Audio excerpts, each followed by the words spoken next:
Hola, buenas tardes a todos. ¿Cómo andan? Aguardamos un segundito que se conecte Carlos y ya arrancamos con la clase.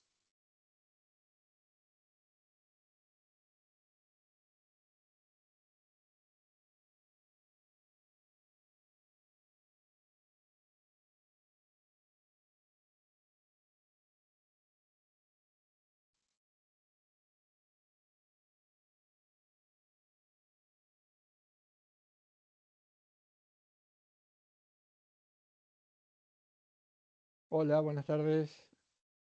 ¿Cómo están? Buenas tardes, Carlos. Buenas tardes a todos. Hola, Paula. ¿Cómo va?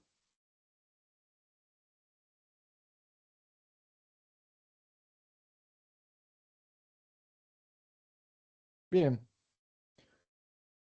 una nueva clase. Recordamos que la segunda evaluación va a ser, si no, quiero no equivocarme, por las dudas, si no me corregís, Paula, Sí. va a ser hoy estamos, Hoy es 20, falta una clase más el todavía. 28, Y el el, 27 sería. 27 a 20. el lunes 27. Bien, Sí. recordamos entonces que la próxima evaluación va a ser el lunes 27 con la misma modalidad que venimos desarrollando hasta ahora, hasta el Sí. momento. Y con los temas que vamos a dar hoy y el miércoles que viene. No sé cómo venimos con los temas, con la lectura, algunas preguntas, dudas, vamos bien, algo que se repase, algo que no. Tenemos este espacio como para escucharlos, cómo venimos con la temática, antes de empezar con un nuevo desarrollo, aunque no estamos manteniendo todavía dentro del plano antropológico.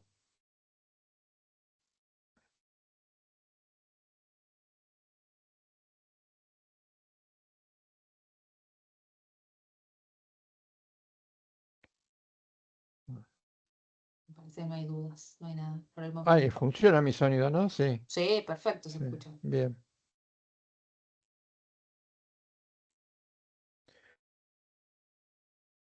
Entonces, mm, ahora les vamos a contar relacionado, por supuesto, con lo humano, con lo antropológico.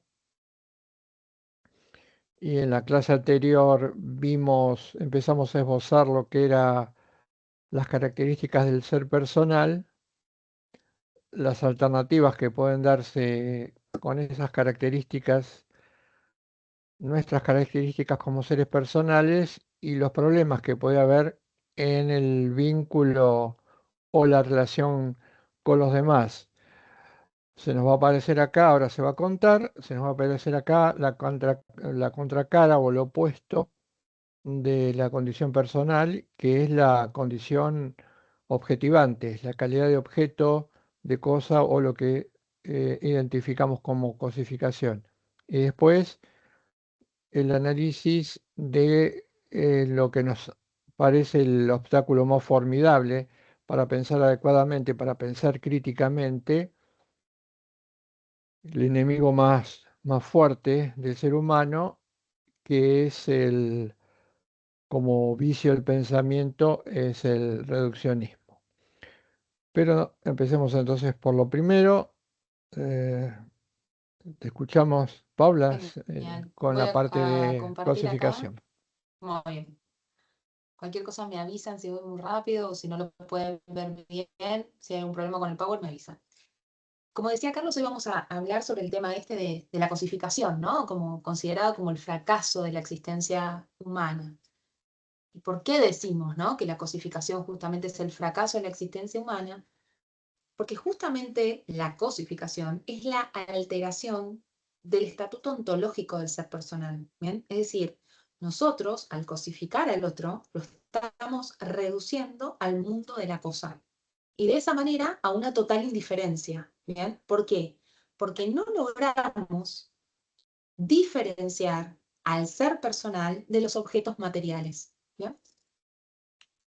En relación a las cosas, si bien, digamos, si nosotros vamos a tomar al otro como una cosa, tenemos que saber qué es la cosa en sí, ¿bien? Entonces podemos decir que la cosa participa de ámbitos. ¿Qué quiere decir esto? Que si bien las cosas no es que van a participar en un sentido genuino de un diálogo entre dos sujetos, las cosas sí pueden incorporarse al diálogo, ¿bien? Entonces, el ámbito es justamente esto, lo que el hombre puede hacer de las cosas. Por ejemplo, nosotros, el barrio donde nosotros vivimos, la casa, nuestro club, son cosas que nosotros incorporamos a nuestra vida cotidiana, a nuestro diálogo, a nuestros desarrollos con otros sujetos, y las insertamos de esa manera en el diálogo. ¿Bien? Lo que hacemos es humanizarlas, por así decirlo, y dejar de ser esos espacios vacíos para convertirse en ámbitos. Hay un Hay, micrófono abierto y yo me hay un escucho rebote, sí, como hay en un rebote. rebote.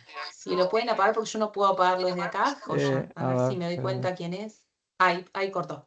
Muchas gracias. Bien, Muy bien, sigamos. sí. Esperen que se me pasó de diapositiva. Ahora bien, consideramos entonces que el ser humano en este mundo contemporáneo en el que nosotros vivimos es considerado el dueño y el guardián de la cosa. ¿Bien? Ya vimos en clases anteriores el individualismo lo que hace es enaltecer, ¿no?, el valor de los productos materiales. Y es justamente en una sociedad de consumo como la que nosotros estamos insertos, donde esa cosa pierde valor. Es decir, el hombre lo que va haciendo es depreciando el valor de las cosas. Si no pensemos que cuando algo se nos rompe, nosotros inmediatamente lo que hacemos es reparar, no, no la intentamos reparar, sino que la intentamos cambiar, nos intentamos comprar otra. ¿Bien? Por eso se considera que las cosas son fungibles y cambiables. ¿Bien? Ay, por favor, el micrófono. Joya, gracias. Ahora bien, este significado de la cosa en el mundo contemporáneo es lo que nos va a hacer como una introducción para entender los tres modos de cosificación que nosotros encontramos en esta sociedad. Me pasé una diapositiva. Esto, llevar al ser humano al estatuto ontológico de la cosa es peligroso. Obviamente, si nosotros cosificamos al otro, esta modificación del estatuto ontológico del ser personal se torna extremadamente peligrosa. Y eso es lo que vamos a entender ahora a través de los tres modos o tipos de cosificación que encontramos dentro de la sociedad.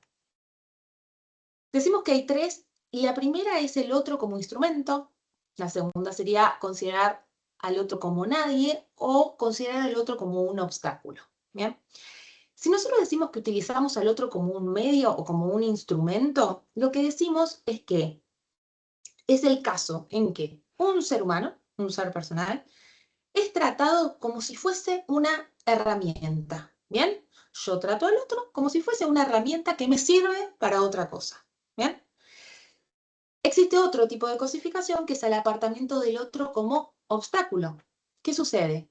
Un ser humano es tratado por otro ser humano como si fuese una molestia al cual tenemos que eliminar de nuestro camino. Ya vamos a ahondar en cada uno de ellos. Y la tercer modo de cosificación es considerar al otro como nadie. ¿Bien? Es decir, un ser humano es tratado con el otro como si no existiese. Al otro me lo olvido, no existe para mí. ¿Bien? Esa también es una forma de cosificar al otro. En estos tres tipos de cosificación existe una posesión del otro, ¿bien? Y ese es justamente el núcleo de la cosificación, ¿bien? Porque lo que existe es una apropiación, ¿bien? El sujeto, como decíamos, es el dueño y el guardián, pero ya no de la cosa, sino de otro individuo, ¿bien? Por eso es sumamente peligroso la cosificación del ser personal. Y en este caso, lo que sucede es que el núcleo de cada una de estas cosificaciones que nosotros hablamos es considerar que el otro es mi instrumento, que es mi obstáculo y que es mi olvido. Vamos a arrancar por esta primera, por el considerar al otro sujeto como un instrumento o como una herramienta. Seguro que ustedes ya se hicieron, se visualizaron un ejemplo claro, que es la esclavitud. ¿Bien? En este tipo de cosificación, lo que sucede es que yo utilizo a la otra persona como un medio para lograr algún determinado fin, ¿bien? Entonces, por eso es que decimos que se trata al ser personal como una herramienta. En derecho romano, seguro que ustedes vieron una de las primeras materias que se dan en la facultad, que el esclavo era considerado una cosa y no una persona, ¿bien? O sea, tener estatus jurídico de esclavo significaba no tener ningún tipo de derecho, ¿bien? Eran incapaces de derecho absoluto. Lo que sucedía era que los filósofos de la época romana aceptaban la esclavitud como algo necesario y natural, ¿bien? De hecho, es el propio Aristóteles que no solo justificó la esclavitud, porque creía que era una institución legítima, sino que además explicaba cómo eran antropológicamente los esclavos, ¿bien? Él consideraba que determinadas personas, solamente por sus rasgos antropomórficos, nacían directamente para ser esclavas, ¿bien? Y en ese momento, en ese entonces, la esclavitud se la veía como una cuestión natural y no como una construcción cultural. No sé si recuerdan cuando hablábamos de cultura, de derecho, que hablábamos justamente de esto, de estas construcciones culturales que van cambiando a lo largo de la historia y que van cambiando la percepción que nosotros tenemos sobre ello. ¿Bien? Entonces, obviamente me dirán, bueno, pero la cosificación, el ejemplo de la esclavitud, pero sabemos todos que actualmente existen otros tipos de esclavitud, ¿bien? Em, que se dan en forma clandestina, ¿bien? Por ejemplo, las personas que son indocumentadas, la trata de personas, el trabajo de niños, ¿bien? Entre otros. Entonces, este tipo de cosificación sigue existiendo en la sociedad. Vamos a adentrarnos al otro como obstáculo, ¿bien? Como un impedimento. En este caso, el otro se convierte en un obstáculo al cual yo quiero apartar de la manera que sea. Me molesta tenerlo, ¿bien? Entonces, como no me deja avanzar en mi propio camino, lo excluyo. Puede ser por cualquier motivo que lo quiera excluir. Puede ser simplemente porque piensa diferente a mí, ¿bien? Entonces lo voy a tratar de eliminar en forma física o en forma espiritual, pero lo voy a sacar de mi camino, lo voy a apartar. Un claro ejemplo que puedo mostrar es el apartheid sudafricano, ¿bien? En el apartheid lo que sucedía era una segregación, ¿bien? Donde se discriminaba a las personas de raza negra y lo que hacía era que se les impedía disfrutar y gozar de los mismos derechos que gozaban los blancos, ¿bien? Por ejemplo, el derecho a voto. Pero no era solamente en las cuestiones jurídicas, sino que también apartaban a los blancos de los negros, creaban lugares separados, ¿bien? Tanto de vivienda como de estudio, como de transporte. Por ejemplo, no podían utilizar el mismo baño público, no podían utilizar el mismo colectivo, eh, mucho menos podían ser pareja o casarse, y tenían playas separadas, escuelas separadas, hospitales separados, ¿bien? Y siempre los de raza negra eran considerados seres inferiores, ¿bien? Ciudadanos de segunda. Todo ello llevó a una lucha de muchísimos años, que fue encabezada por líderes políticos, en particular Nelson Mandela, y en el año 1960, manifestantes africanos lo que hicieron es justamente ir a las calles y luchar en contra de este apartamiento que estaban sufriendo. Y en ese caso, lo que sucedió fue que fueron masacrados 69 personas de esas que intervinieron en esa marcha, y Nelson Mandela fue condenado a cadena perpetua y pasó 27 años en la cárcel por ser justamente uno de los líderes políticos de estos movimientos que luchaban contra este tipo de segregación. ¿Bien? Bueno, después de la liberación de Mandela en 1960 fue elegido presidente y fueron las primeras elecciones en las que todos los ciudadanos, tanto negros como blancos, pudieron participar y votar libremente. ¿Bien? Otro ejemplo, pero ya a nivel local, de este tipo de cosificación fue obviamente la dictadura militar en Argentina. ¿Bien?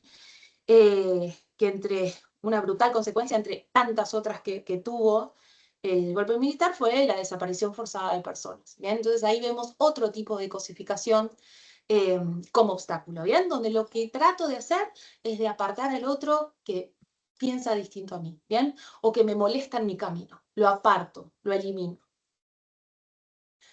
Ahora nos vamos a centrar en el tercer tipo de cosificación, que es considerar al otro como nadie. ¿bien? También se considera, o también se lo denomina como cosificación a través del olvido, ¿bien? Se produce cuando ni siquiera pensamos en el otro, ¿bien? No lo voy a usar, no es mi herramienta, no lo aparto, sino que ni siquiera me acuerdo de él. Los dejo ahí, no importan, ¿bien? Ejemplos, muchísimos. Por ejemplo, las personas que viven en la calle en estado de pobreza, los chicos en los basurales. Son todas aquellas personas a los cuales no los vemos, nos los olvidamos, les pasamos por al lado y es como si no existieran. Y lo que hacemos en ese caso es que estamos ignorando a personas semejantes a nosotros y con eso mismo los estamos cosificando. ¿Bien? Entonces, ¿cuál es el núcleo, no, de la cosificación? Y el núcleo de la cosificación es justamente considerar al otro como un mío de mí. ¿Bien?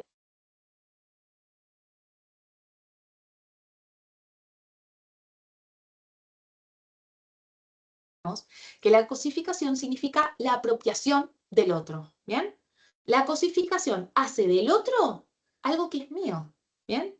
Y es, ¿qué es? En particular, es el fracaso del encuentro. ¿Bien? Si que se acuerdan cuando hablábamos del encuentro, que era hacernos como persona, encontrar el otro su verdad y unirnos en ese diálogo, esto es justamente lo contrario. ¿Bien? Es el fracaso del encuentro.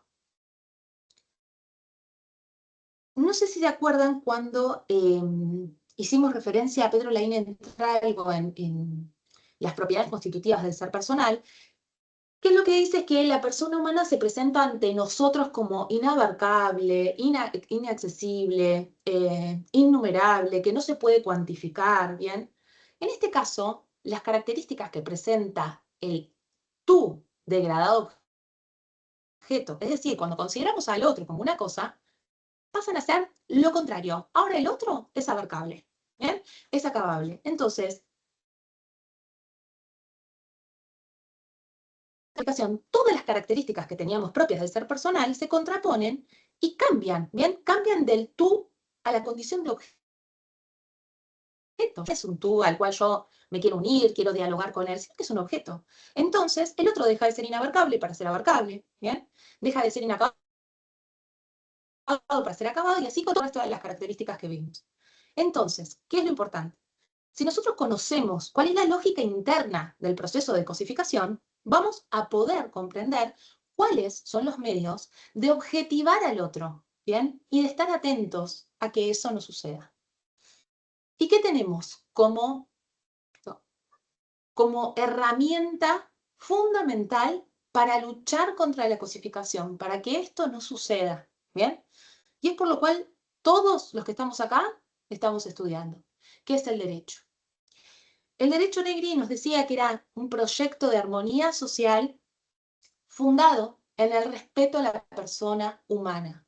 Es justamente un proyecto de descosificación. Quiere lo contrario a lo que es la cosificación. ¿Bien? Es nuestra herramienta fundamental contra la cosificación. Más adelante igual, calculo que en 3 clases, una cosa así, vamos a ahondar esta definición, vamos a analizar palabra por palabra, así que recuérdenla, esta definición de que el derecho es considerado un proyecto de armonía social fundado en el respeto a la persona humana, ¿bien? Porque lo vamos a ver más adelante. Entonces, ya dijimos que el núcleo de la cosificación es tratar al otro como un mío de mí, ¿bien? Contrario al núcleo del derecho, ¿bien? Que es tratar al otro como suyo de sí, ¿bien? El derecho, siendo justamente un proyecto de descosificación, trata y lo que intenta es que el ser humano no sea tratado como una cosa, sino que sea tratado como un ser humano, como un ser personal. Y la justicia es justamente dar al otro el trato de suyo de sí. ¿Bien? Carlos, yo no sé si querés agregar algo más o ya arranco con reduccionismo o si alguien tiene alguna duda hasta acá de lo que es la cosificación. Me dirás y me dirán, chicos. Sí, si hay alguna duda les escuchamos y si no, quiero retomar 2 o 3 puntitos Dale, genial. Espérate que de lo pongo en el contado. chat por las dudas que digan.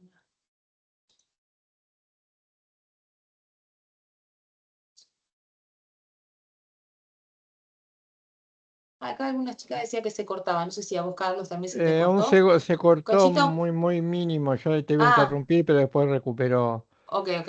se Listo. recuperó la Muy bien. claridad. Sí. Bueno, no sé, Carlos, si querés que vaya a una diapositiva en Primero, particular, me decís. primero, primero, volviendo sobre la cuestión, decir que, como puede quedar de manifiesto en lo que estuvimos escuchando recién, la cosificación y la objetivación también es una cuestión de grado. Quiero decir, el ejemplo de la esclavitud, que es un ejemplo ultra extremo de cosificación, también convive con situaciones que son objetivantes o cosificantes, pero que en principio no revelan manifiestamente un trato violento. Cuando digo violento no me refiero, no necesariamente me refiero a una violencia física. Hay formas violentas de cosificación, por eso es tan importante la perspectiva de género, que demuestran que hay maneras de cosificar, de violentar al otro, muchas veces, como lo decía Karl Marx en su prédica contra la etapa de la explotación industrial. Se puede oprimir o hacer sufrir a muchos o a toda una comunidad sin tocarle un solo pelo. Pero esto tenía que ver o tuvo que ver con avances en la comprensión de la temática. Decía una cuestión de grado. Se ve, por ejemplo, la cuestión de grado en uno de los modos que contaba Pabla, que es tal vez el más delicado, tal vez el que todos estamos inmersos, porque todos usamos y somos utilizados. Pero es una cuestión de grado. ¿Por qué digo una cuestión de grado? El uso, a veces hasta imperceptible y a veces hasta no consciente, no deja de ser una forma de instrumentalización. Si lo comparamos con la instrumentalización al estilo aristotélico, podemos recordar esto. Aristóteles, marcar esto. Aristóteles tenía una frase, una definición muy interesante que él decía, el- la herramienta es un esclavo inanimado y el esclavo es una herramienta animada. Es decir, en esta comparación, en esta definición de herramienta y ser humano, se veía muy bien el aval, por supuesto, que le daba el pensamiento griego a partir de Aristóteles a este tipo de situaciones.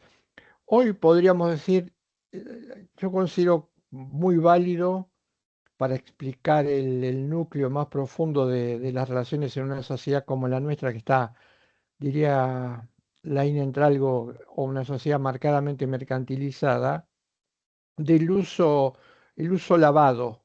¿M?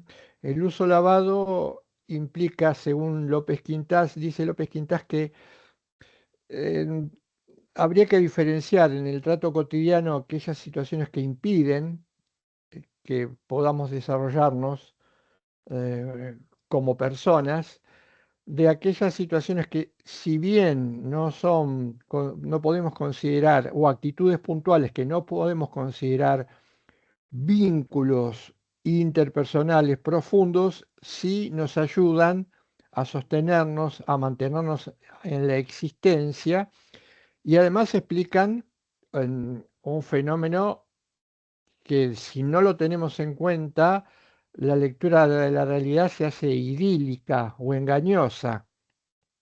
Como decía Buber también, es imposible construir un mundo, vivir culturalmente sin que en algunas circunstancias el otro, ¿se acuerdan? Yo, ello, yo, tú, el otro no se convierta en un ello y en un tú, pero López Quintás dice, si esto hace que momentáneamente, por algún fin o finalidad colectiva, haya una utilización o un uso recíproco suave, yo diría lavado, que luego sea reemplazado por un objetivo más profundo o de fondo.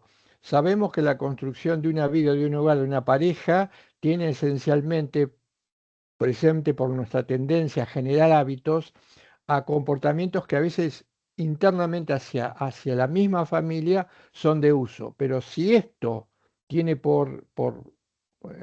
por encima eh, o tiene que ver con acciones que apuntan a la construcción de un vínculo más intenso o fuerte, de alguna manera quedan, si vale la expresión, disimuladas. Diferentes son aquellas situaciones en las que el núcleo, aún cuando se hable de familia, es estrictamente... Hay un micrófono, por favor, si salvo que me quieran preguntar algo, lo pueden, si no lo apagan, por favor.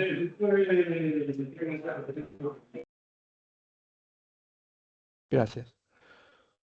Retomo entonces la idea que estaba tratando de desarrollar, en donde internamente a lo que se llama familia, lo que hay es exclusivamente un intento de manipulación, de dominio, que no cede y que además se convierte en el único objetivo de esa situación puntual.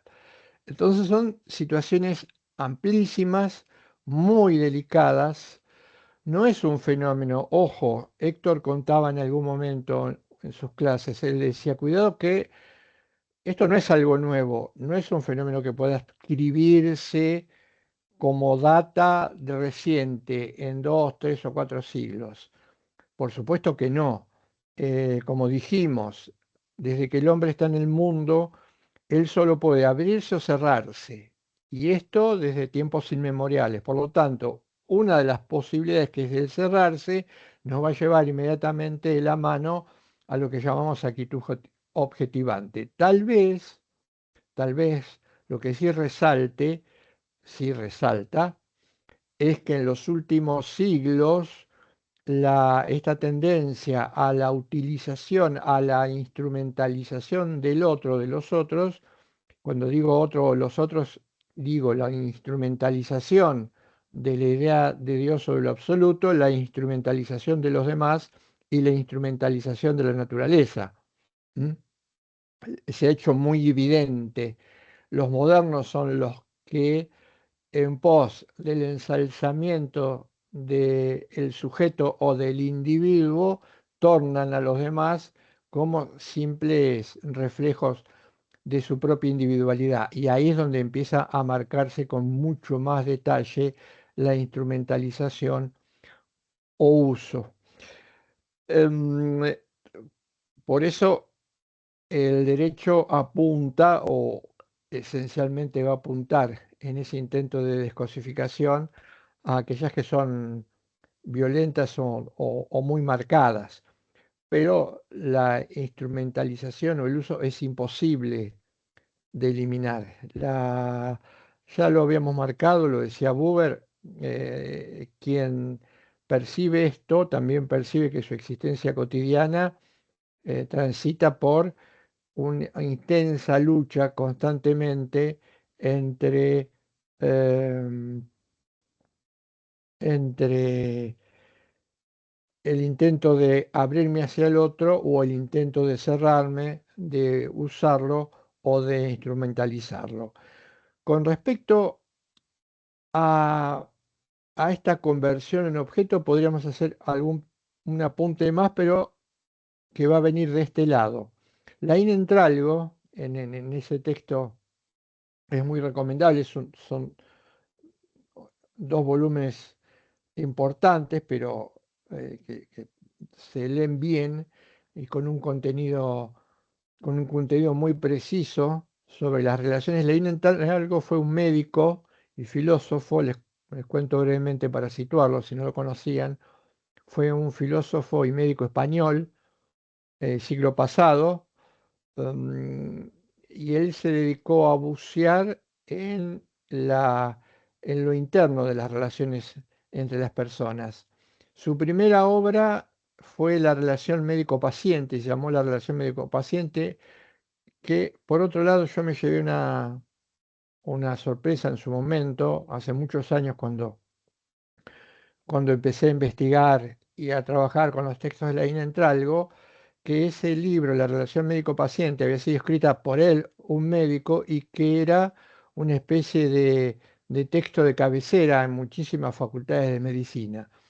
Lo que nosotros conocemos, o yo conocí en mi investigación y accedí a un libro mucho más voluminoso que se llama Teoría y Realidad del Otro, pero ya lo que Laín contaba como marco genérico aparecía en ese primer trabajo cuando él contaba la relación médico-paciente y hablaba, nosotros esto ya lo conocemos, la mercantilización del mundo ha hecho que oficios o tareas que en algún momento tenían que ver esencialmente con la condición personal del otro, y no estoy descubriendo nada y no quiero herir susceptibilidades ni generar ofensas, en muchas de las ramas, y la medicina no es una excepción, la relación médico-paciente está fuertemente mercantilizada, es decir, llevado el lucro en un paso mucho más importante, que es en definitiva lo que se consideraba en sus comienzos. El objetivo fundamental era sanar la dolencia del otro. En estas sociedades mercantilizadas nadie escapa a estas circunstancias, y mucho menos en siglo XXI, ¿no? La mercantilización. Lo que algunos consideraban, por ejemplo, desde el punto de vista económico como algo nocivo hace un siglo y medio atrás, pero que ya era incipiente, era la tasa de ganancia, ha ganado todos los ámbitos. ¿Mm? ¿Saben en qué consiste la tasa de ganancia o ley de utilidad de Inkelhammer?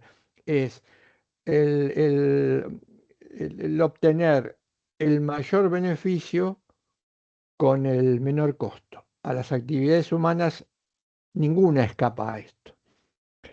Pero decía, hay formas que Lain denomina em, negativas en esta objetivación o conflictiva. Él usa en el texto esta palabra: relaciones interpersonales conflictivas. Instrumento, nada o nadie. ¿Por qué? Porque el choque y la distancia entre sujeto y sujeto-objeto es muy marcada. Pero dice él también, simplemente lo voy a ejemplificar, quien quiera leerlo puede leerlo, porque está el texto completo subido, dice, hay otras situaciones en las que el conflicto no aparece tan marcado, sino que está como disimulado o de alguna manera presupuesto, pero no como idea fundamental. Lo que él llama la cosificación dilectiva o el trato objetivante dilectivo. Conflictivo, choque, negación. Dilectivo, preferencia. ¿Mm? Van a ver dos de los ejemplos que él marca y se va a entender perfectamente. Él dice, una primera forma de relación interpersonal dilectiva donde hay objetivación es la educación. ¿Por qué? Porque si bien el núcleo de lo que es la educación implica ver y tratar al otro como persona e incidir en su desarrollo, y esto también lo decía Buber, es indudable que yo no puedo trabajar sobre esa persona si no separo alguna parte o dimensión de su propia estructura, de su propia condición. Pero al hacer esto, al separar una parte de su propia estructura y de su propia condición, porque si no esto implicaría vivir y vivir dialógicamente con todas las personas que son educadas, lo que cual resultaría un imposible. Al hacer esto ya estoy objetivando. ¿Por qué? Porque estoy sacando una porción de la realidad del otro. No voy a trabajar con la integridad del ser personal del otro. Voy a apartar un sector de su propia realidad y sobre eso voy a trabajar. Por eso él lo llama objetivación dilectiva.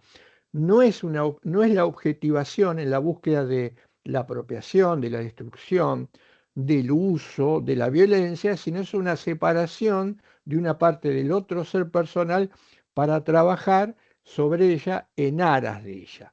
También esto se produce en la terapia.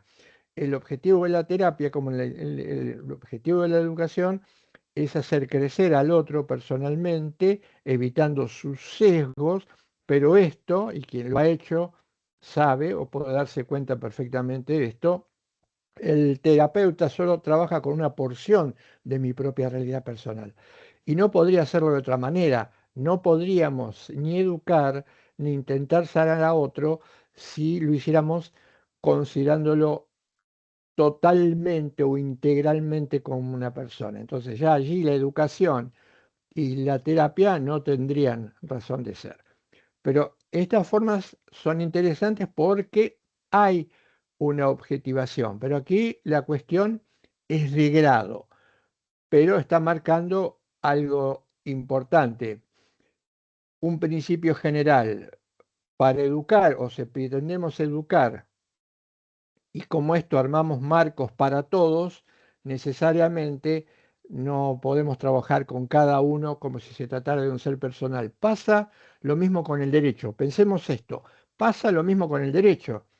Si el derecho intentara llevar su condición de proyecto de armonía social a todas las personas, y entonces ya estaríamos saliendo del género, esto sería imposible logísticamente hablando. Solo es posible cuando el derecho trabaja con ciertos sectores de la realidad y de las personas. Por eso dije, siguiendo esto en la clase anterior, que el derecho es un proyecto impersonal, y acá estaría la objetivación, pero que tiende a la personalización de sus destinatarios.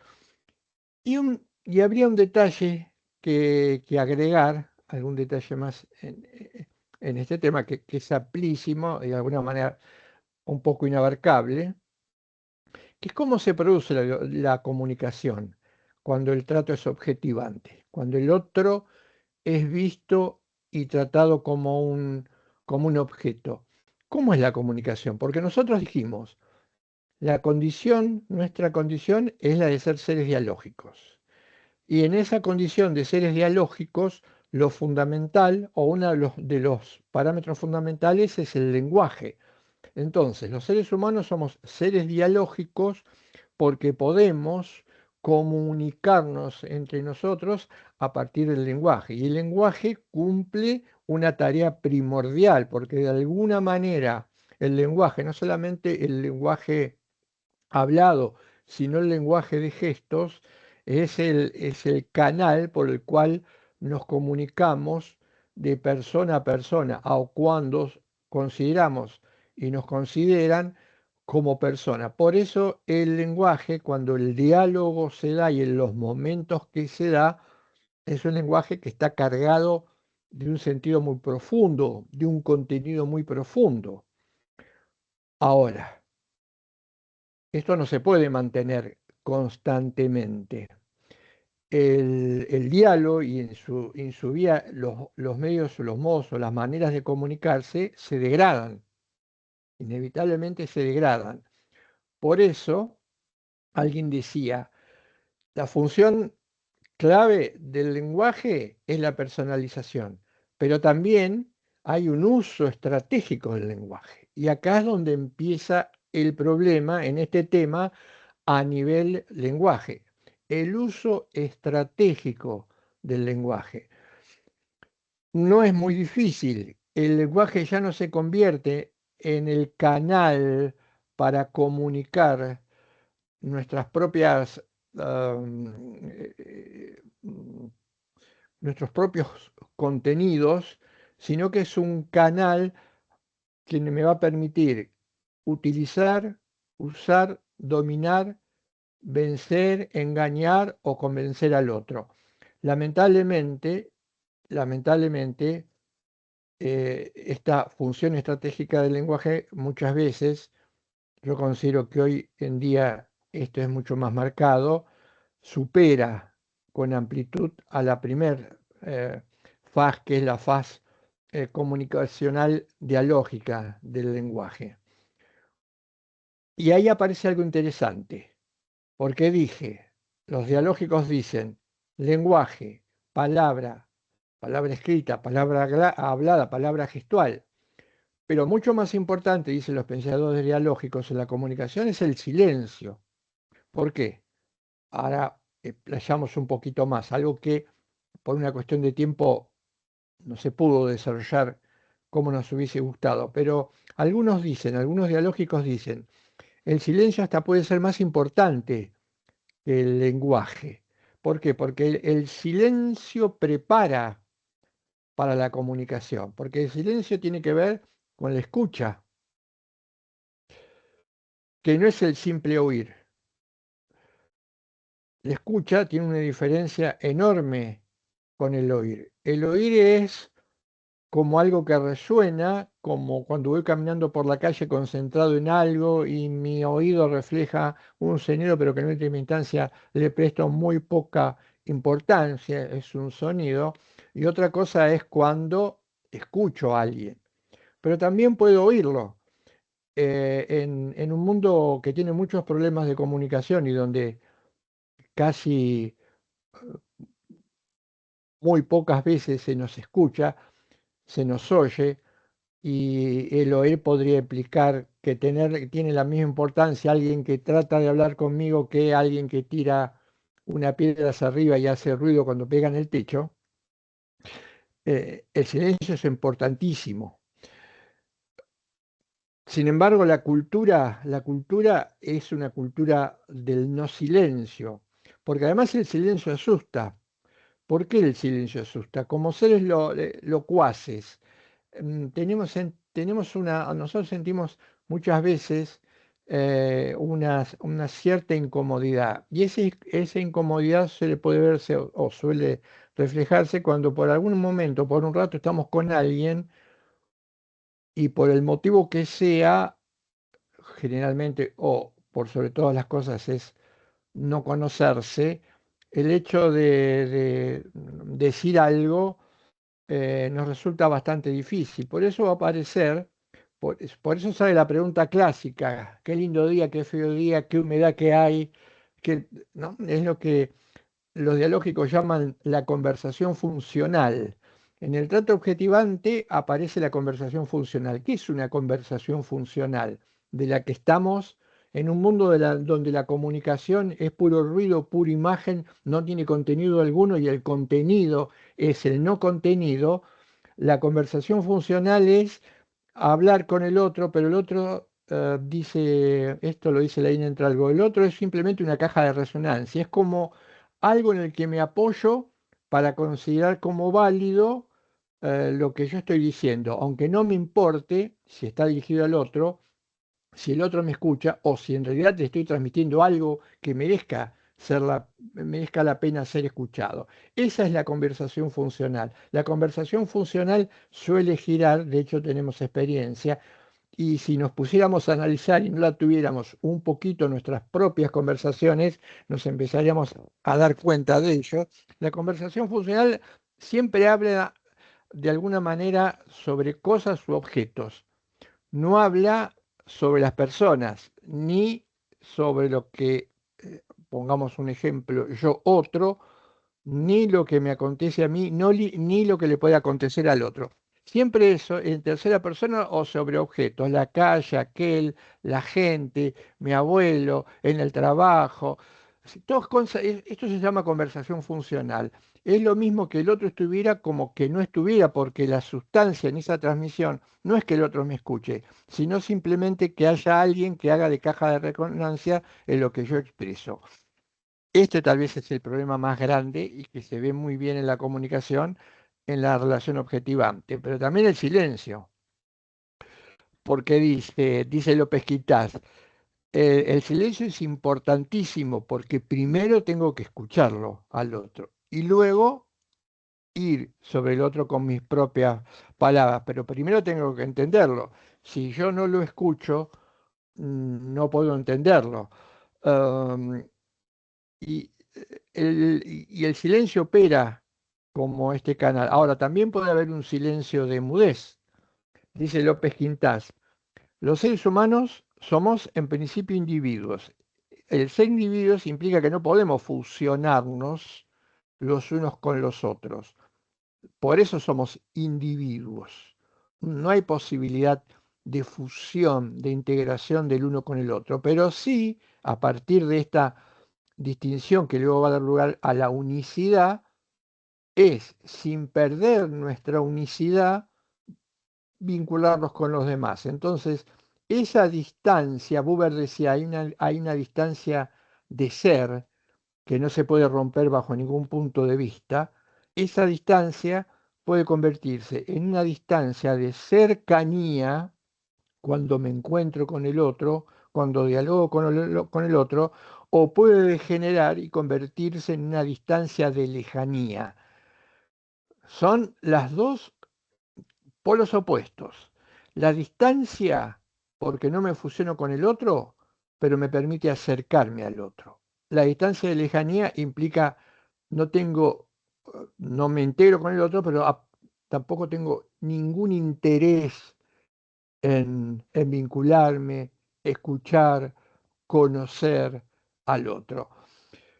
Por eso dice López Quintas, hay un silencio que es importantísimo cuando el otro o yo me preparo para comunicarme. Pero también dice López Quintas, está el silencio de mudez. Es decir, el, el silencio de mudez es aquel silencio que no pronuncia palabra porque no quiero no quiero involucrarme. Quiero que pase el tiempo y que esta situación se agote o se termine para irme. Eso, por supuesto, dice López Quintas, es un impedimento para cualquier forma de diálogo. Em, no es una escucha para luego comunicarme con el otro, sino simplemente un no emitir sonido alguno para no tener que involucrarme. Entonces, si cuando hablamos de los modos de objetivación, no tenemos que perder en cuenta la idea del silencio. Recuerdo ya que hoy estabas dando, y voy terminando entonces con esta primera intervención, Paulo estaba dando los ejemplos más repetidos o remanidos, pero fuertísimos de objetivación, y al hablar del silencio, una consigna de esas épocas de infortunio que decía, tal vez alguno lo haya escuchado, que decía el silencio es salud. ¿M? La consigna era el silencio es salud porque esto implicaba si hablas y tus palabras no resuenan como lo que tiene que resonar según el sistema, te eliminamos. Ese era ese famoso eslogan que decía el silencio es salud en épocas de dictadura militar, claramente marcando la idea de objetivación.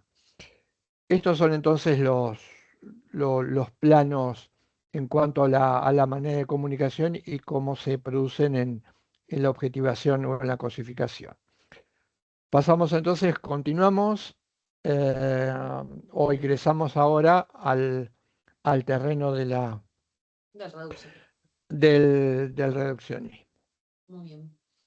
Bueno, entonces ahora continuamos con este tema, con el reduccionismo, y es justamente como para poder cerrar, ¿no? Este capítulo del ser personal y vamos a tratar en particular el reduccionismo, que es este problema que tiene que ver con el conocimiento, ¿no? O sea, con todo aquello que nosotros intentamos conocer. Hola, ¿se escucha bien, Carlos? Sí. Sí, se escuchó, pero Ah, listo, bárbaro. si se llega a cortar, te interrumpo. Dale, joya. Bueno, por eso vamos a hablar en primer lugar de lo que es el realismo filosófico. ¿Bien? El realismo es justamente una corriente filosófica que lo que sostiene es que existe un mundo real que es independiente de aquello que es el pensamiento y la reflexión que cada uno de nosotros, del pensamiento, digamos, y de la experiencia que cada uno de nosotros puede tener en la vida. Bien, vamos a explicarlo. Es decir, hay un mundo real que es independiente al sujeto que piensa ese mundo. ¿Bien? Por eso dice, como dice aquí la Filmina, es el que intenta conocer, yo persona intento conocer, pretende que exista una correspondencia entre su pensamiento y aquello que intenta conocer, o sea, el que observa y aquello que está siendo observado. Entonces, ¿qué intentamos hacer? Es recuperar una realidad que es externa a nuestra propia reflexión. Vamos a tratar de verlo acá en el dibujito para que se entienda mejor. Tenemos un sujeto, ¿no? Que es el que observa, y un objeto que está siendo observado. Entonces, el sujeto ve un objeto, que en este caso es rojo, que tiene una parte plana, metálica, que tiene un cordoncito que es un enchufe que se enchufa y que se calienta ese objeto. Entonces, inmediatamente ese sujeto, en su pensamiento, en su mente, imagina que ese objeto es una plancha. Y ahí que existe una conexión. Bien, hay una relación entre aquello que está siendo observado y aquel objeto que está siendo objeto de contemplación, digamos, para no repetir. ¿Bien? Entonces, es justamente desde esta concepción realista que la reflexión, o sea, lo que nosotros vamos a reflexionar sobre la realidad, remite a dos puntos de vista. Ya lo vamos a entender mejor, esto va a tener una vuelta. La reflexión nos lleva a tener dos aspectos. Unos aspectos visuales, que es a través de los sentidos. Por ejemplo, tengo acá un lápiz. Entonces yo soy un sujeto que estoy observando un objeto y a través de los sentidos de la vista y en este caso del tacto puedo ver que este objeto es de madera, tiene color pintado, en este caso marrón, y sirve para pintar. Entonces hay una correlación entre lo que yo me imagino que es este objeto y lo que es el objeto en sí. ¿Bien? Los aspectos mentales es este juicio de valor o concepto que tenemos de las cosas. ¿Bien? Es decir, esto es un lápiz. Ahora, ¿qué sucede? Estas dos cuestiones, justamente la cuestión visual y la cuestión del pensamiento o este aspecto mental, tienen que coincidir justamente con lo que realmente es. ¿Bien? Esto es un lápiz. ¿Bien? Cuando existe esta adecuación entre el pensamiento y el objeto, ¿bien? Esta reflexión que yo estoy realizando es correcta, ¿bien? Hay una correspondencia entre quien observa, en este caso yo, y lo observado, que esto es un lápiz. Pero ¿qué pasa? Y es de lo que vamos a hablar ahora. En el reduccionismo, justamente lo que se produce es que hay un desajuste entre quien observa y lo que está siendo observado, ¿bien? Entonces, es una cuestión que no está ajustada a la realidad. ¿Bien? Si no se entiende cualquier cosa, me frena. Vamos a verlo con un ejemplo y lo van a entender mejor. ¿Qué pasa, ¿no? Cuando hay un desajuste, ¿no? Entre quien observa y el observado. Espérate que me fui acá. Ah, bueno, perdón. Vamos con esta filmina que es importante. Cuando nosotros vemos una parte de la realidad y la ontologizamos, creemos que es todo lo que existe, ahí se produce lo que es el reduccionismo. ¿Bien? Entonces, lo vamos a ver en un ejemplo. ¿Qué vemos acá? Una secuencia numérica, ¿no? Vemos el número 1, 2, 3, 4 y 5. ¿Bien? Si nosotros decimos que el reduccionismo es ver una parte de la realidad y pensar que esa partecita de la realidad que nosotros vemos en realidad es el todo, estamos ontologizando esa porción de la realidad. Y entonces, una persona que realiza una reducción, en lugar de ver esta secuencia numérica 1, 2, 3, 4, 5, vería solamente, por ejemplo, el número 2. Y diría que el 2 es el todo. ¿Bien? No vería ni el 1, ni el 3, ni el 4, ni el 5. El reduccionista solo ve el número 2. ¿Bien? Entonces, nos tenemos que preguntar, ¿por qué pasa esto? ¿Por qué se produce que una persona de una determinada realidad solamente ve un pedacito y dice que ese pedacito es el todo? Bueno, por esto, porque somos seres situados, ¿bien? La situación en la que cada uno de nosotros vive nos condiciona, claramente nos condiciona, ¿bien? Y esta situación, esta condición situada de nosotros, seres humanos, puede ser por una cuestión natural, cultural, tópica en el sentido del lugar donde vivimos, histórica, porque por ejemplo una mujer del siglo XXI no es lo mismo que una mujer del siglo XV, personal, porque obviamente que nosotros, cada uno tiene su propia historia. Nacemos en una determinada familia, con determinados principios, tuvimos distintas experiencias vividas y todo eso a nosotros nos va condicionando. Entonces, como nosotros podemos pensar, es que hay muchas situaciones que van a influir en mi persona, ¿bien? Todo eso, todas esas situaciones, esas condiciones personales, todo eso va a interferir en mi libertad. Por eso decimos que es una libertad mezclada con facticidad, con hechos, ¿bien? Entonces, ¿qué sucede? Y esto es lo complicado de nosotros que vivimos en sociedad. Yo tengo mi propia libertad que está mezclada con mi propia facticidad, mis propios hechos, que me hacen ser situado, ¿bien? Y yo me tengo que realizar con otros seres humanos que también actúan en su libertad, que está también interferida fácticamente en su propia situación. O sea, cada uno de nosotros está situado en un lugar determinado. ¿Bien? Entonces, eh, si quieren poner un ejemplo, claro, ejemplo que vivimos todos hace poco, nosotros en el mundo biológico, por ejemplo, el clima nos condiciona. Si llueve nos condiciona. O por ejemplo, lo que nos sucedió, una pandemia, nos condicionó a todos. Hizo que nosotros todos estemos situados ante una misma situación, todos, ante una misma condición, estábamos todos situados en lugares distintos, a la merced de una pandemia mundial. ¿Bien? Entonces, ¿qué otra cuestión? Por ejemplo, una opinión pública nos puede condicionar, ¿bien? O nuestras propias elecciones. Pensemos, nosotros elegimos, todos los que están acá, estudiar derecho. ¿Qué queremos ser? ¿Abogados? Bueno, cada opción abre un camino, te abre una puerta, pero también, si yo elijo este camino, se me cierran otras, ¿bien? Entonces, por eso se dice que es una libertad mezclada con facticidad, ¿bien? Y por eso es eh, tan complicado, digamos, el tema de la libertad y tan complicada también la coexistencia de unos con otros y por eso tratamos de explicar cómo se dan estas situaciones para estar atentos hasta estas posturas reduccionistas o cosificantes que se pueden dar en la sociedad. Si me Entonces, perdonas, sí, sí, Carlos, sí, una eh, simple acotación. sí, Volviendo a la anterior, la de la libertad, no, sí, volveme a la anterior, ahí te a la subo, placa anterior. ahí, Si tengan en cuenta esto, decimos que es una libertad mezclada con facticidad. El problema, o uno de los graves problemas, gravísimos problemas, son dos temas impresionantes, sobre todo el tema de la libertad. El error frecuentísimo, frecuentísimo, es ignorar que no puede pensarse, ni hablarse, ni analizar la libertad si no es vinculándola con la facticidad.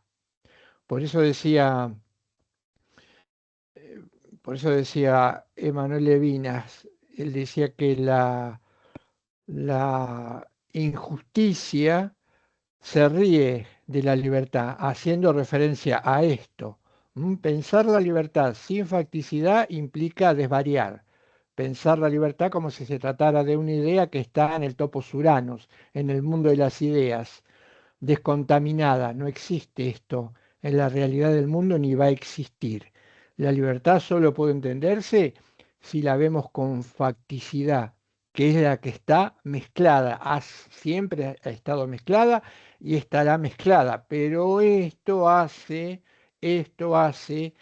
que nos impida, cuando entendemos esta idea, lo que evita es que deliremos sobre el significado de la verdad, anclándola a un mundo que no tiene y no tendrá posibilidad alguna de traducirse.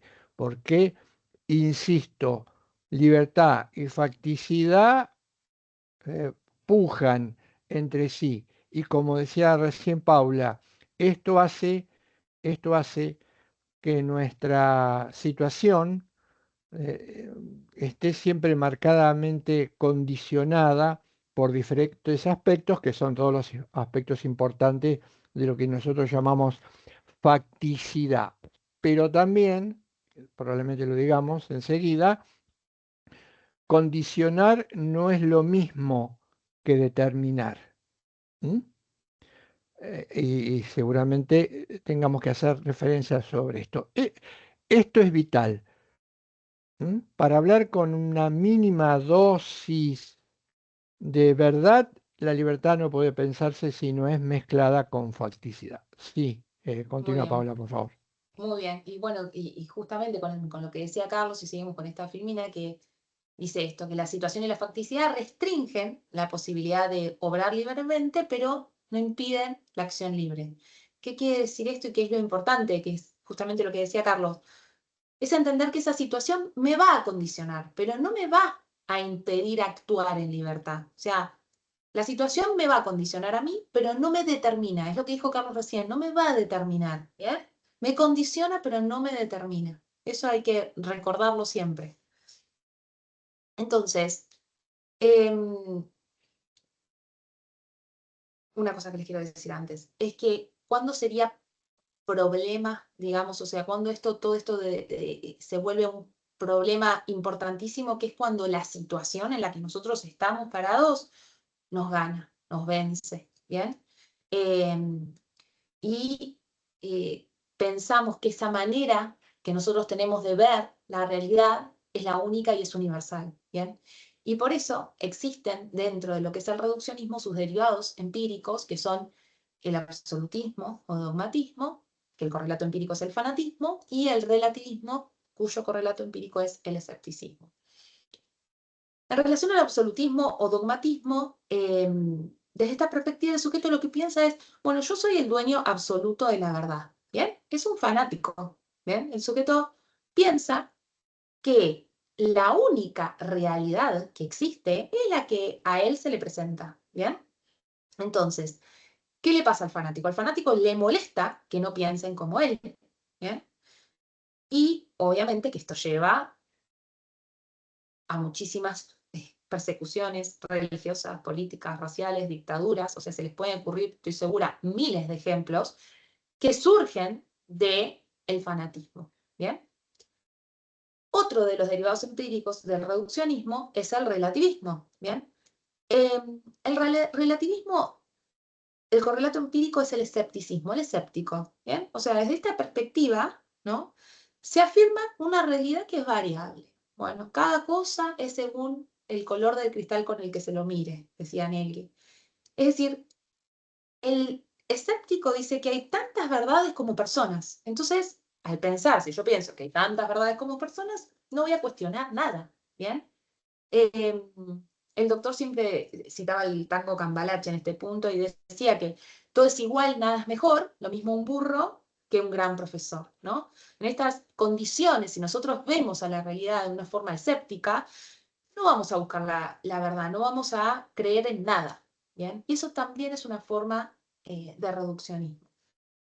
Entonces, existen dos tipos de reduccionismo en el derecho, y por un lado podemos ver al derecho solamente como una norma jurídica, como en el caso de Kelsen y su teoría pura del derecho, que deja de lado otros valores como por ejemplo la justicia, pero lo cierto es que Kelsen también estaba inmerso en una situación, y que a partir de ahí él construyó esta idea de derecho como norma jurídica, ¿bien?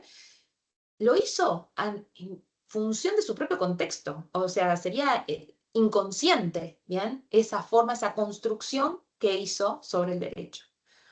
Pero también, hoy por hoy, pensar, por ejemplo, que el abogado solamente en su rol de litigante o cuando nos dicen cuervos, digamos, y no como pensado como un medio para utilizar el derecho como una herramienta de paz y de solución de conflictos, es también una actitud reduccionista, ¿sí?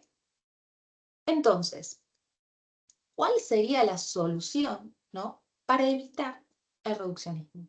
¿Bien? ¿Qué podríamos hacer nosotros, bueno, para tratar de evitar caer en un discurso reduccionista? ¿Bien? Bueno, justamente nosotros lo que tenemos que hacer es dialogar con el otro, ¿bien? A la situación solo se la vence con el diálogo, ¿bien?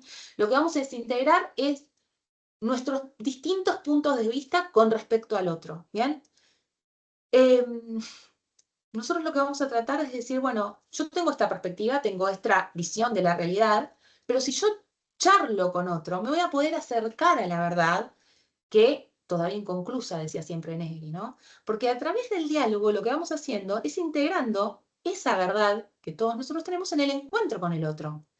Y se vuelve el momento central de nuestra existencia. Volvemos al encuentro, ¿bien? El encuentro vuelve a mostrarse como este momento fundamental para la existencia y para la conclusión del ser humano, ¿bien? Nosotros somos haciéndonos constantemente, necesitamos del encuentro con el otro para unir nuestras perspectivas, nuestro ser situado con el otro, ¿bien? Y así encontrar una verdad, ¿bien? Carlos, hasta acá llega la filmina, no sé si querés que vuelva para alguna o si hay alguna pregunta, chicos, No, nos interrumpen. por ejemplo, si me pueden, si nos pueden contar Sí, datos de su propia facticidad, perfecto, sí. que si nos pueden dar ejemplos de datos de su facticidad social,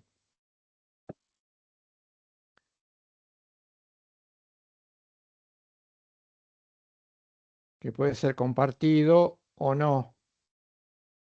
Sí, es del hecho de por qué eligieron esta carrera, también es una forma de cada uno fue desde su situación, desde la facticidad que hizo a su propia libertad, lo llevó a tomar este camino y no otro, por ejemplo. La facticidad de los que están de todos los presentes, ¿es la misma? ¿Es igual? ¿Podrían marcar alguna diferencia entre sus facticidades?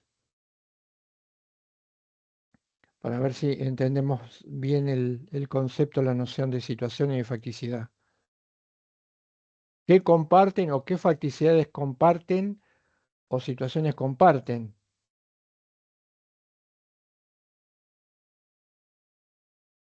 No se entendió nada, me parece. ¿Qué comparten los que estamos, los que están acá, ustedes? No nos pongamos nosotros como ejemplo. ¿Qué comparten como situación o como facticidad? Por ejemplo, el fin común de recibirnos. Sí, pero ese sería más bien un objetivo, un proyecto, como situación, hoy y ahora. Estamos en una clase de filosofía del derecho. Sí, pero esa es una situación más de carácter So- fáctico temporal. Somos estudiantes. Bien, bien. Ahí tenemos una facticidad social, algo que están compartiendo todos en este momento. Son estudiantes. Son estudiantes de derecho, situación fáctica que comparten también actualmente. Y algo en este caso que no compartan al mismo tiempo, siendo estudiantes.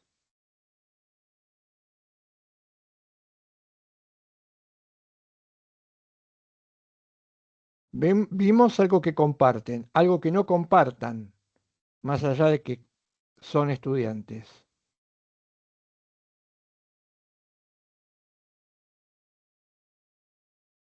Diría que en principio hay una notoria,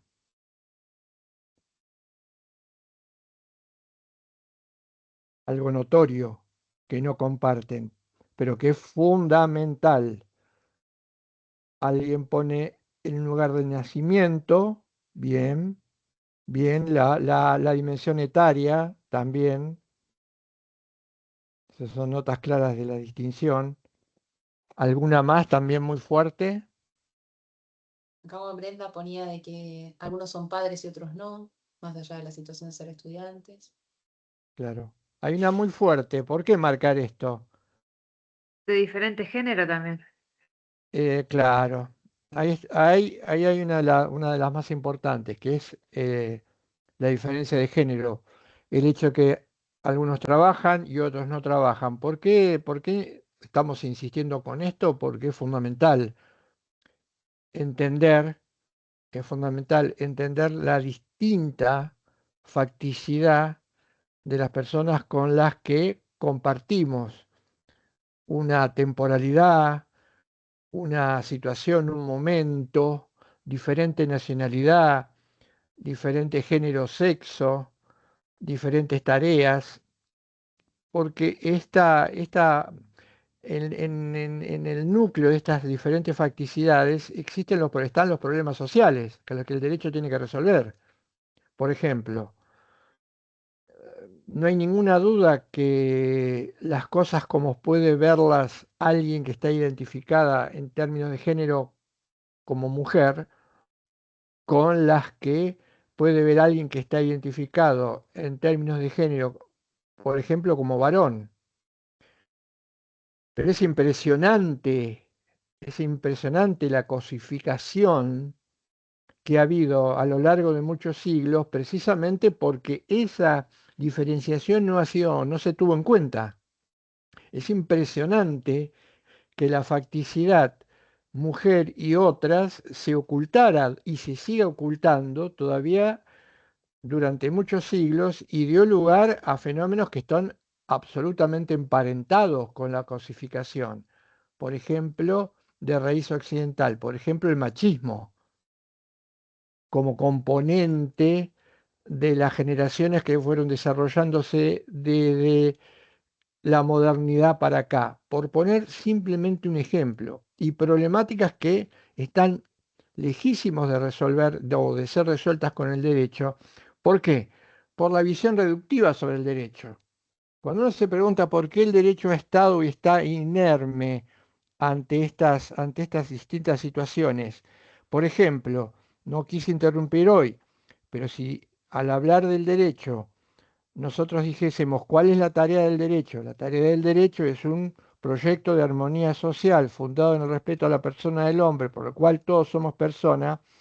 Mi pregunta sería comparar ese concepto de derecho con la constitución previa o con la primera constitución anterior a la última reforma de 1994, donde la nuestra y otras, donde el sujeto excluyente de derechos era, como les conté, era el varón, sexualmente ortodoxo, blanco, propietario. ¿Cómo es que existían estas diferencias?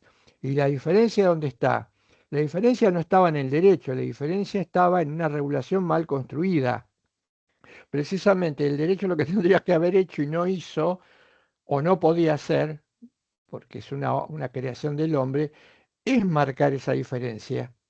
¿Cómo considerar una constitución como texto fundamental cuando esa misma constitución tenía como núcleo de sus prerrogativas y sus derechos en abierta exclusión, como les decía hoy, simplemente al varón, al propietario, blanco y sexualmente ortodoxo? Y más allá de las reformas, si volviésemos a mirarla con claridad, también seguiríamos encontrando algunas cuestiones como esta. Eh, Fíjense, entonces, lo delicado que tiene que ver el conocimiento de la facticidad. Sí, es cierto, pero el principal error cuando la situación o la facticidad, que fue un constructo humano del pensamiento que demoró mucho tiempo en llegar, esto es el resultado de especulaciones, pensamientos y prácticas, diría, que no llevan más de medio siglo o un siglo, porque antes no se consideraban o antes se ignoraban, por eso los productos culturales se ven como se ven cuando uno retrocede un poco. Este carácter de situación o facticidad hoy adquiere una una dimensión impresionante, y es que las cosas se miran de diferente manera cuando nosotros tenemos situaciones o facticidades distintas. Parece tan simple, pero por el contrario es complicadísimo, porque vemos que hay desencuentros, hay choques, hay conflictos, hay negaciones, porque no tenemos en cuenta esta facticidad o el carácter situado. Una, una autora, una pensadora filósofa del derecho, Judith Butler, sus textos son muy interesantes, decía lo siguiente, y emparentado con esto, ¿no? Ella decía que todo punto de vista es la vista desde un punto. ¿Mm? Todo punto de vista es la vista desde un punto. y no puede ser de otra manera. No podría ser de otra manera. Héctor decía, la facticidad o la situación o mi punto de vista no se puede modificar. Yo no me puedo desituar. No es posible desituarme. Paula había dado un ejemplo, doy otro, tal vez para, para contribuir a este tema, que no digo que sea intrincado, pero tampoco es algo muy sencillo. Sí, imagínense que estamos en una clase presencial y si en esa clase presencial me dicen que yo los defina a ustedes y yo estaría con Paula al frente del aula, defíname a los alumnos. Qué ve usted? ¿Qué son los alumnos para usted? Y yo estoy frente a ustedes, podría decir sin temor a equivocarme que los alumnos son portadores de rostros, pero yo estoy enfrente. Si yo estuviese en el fondo del aula y me dijesen, ¿nos pueden definir qué son los alumnos?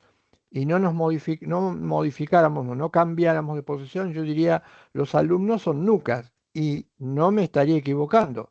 Pero lo mismo pasaría si estuviera a los costados.